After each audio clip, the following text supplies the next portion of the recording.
मिरजेत महात्मा फुले उद्यान सुशोभीकरण, पण पुतळे उभारण्याचे काम अद्याप प्रतीक्षेत. 8 दिवसात पुतळे बसवले नाही तर तीव्र आंदोलन करण्याचा सामाजिक कार्यकर्ते दिगंबर जाधव यांचा इशारा.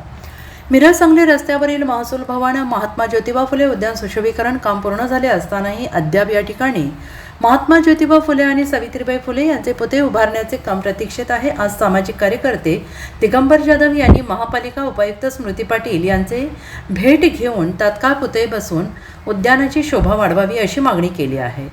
आमदार सुरेश भाऊ खाडे यांच्या प्रयत्नातून महात्मा फुले उद्यान सुशोभीकरण कामासाठी निधी मंजूर झाला असून उद्यान सुशोभीकरण महात्मा ज्योतिबा फुले तसेच सावित्रीबाई फुले यांचे जीवनचरित्र दर्शवणारे पुतळे बसवण्यात येणार आहेत. उद्यानाचे काम अत्यंत संथ गतीनं सुरू असून येत्या 8 दिवसांमध्ये हे पुतळे बसले नाहीत तर तीव्र आंदोलन करण्याचा इशारा दिगंबर जाधव यांनी दिलेला आहे. आणि यावेळी संदीप सलगर, विजय लोंढे, प्रवीण सूर्यवंशी, सूरज कुलबुर्गी असे इतर जाधव हे उपस्थित होते.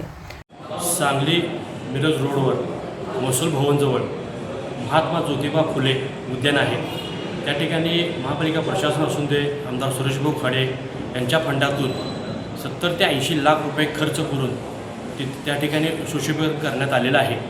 ते गार्डन डेव्हलप केलेलं आहे. परंतु अद्याप त्या ठिकाणी महात्मा ज्योतिबा फुले व सावित्रीबाई फुले यांचा पुतळा बसवला नाही.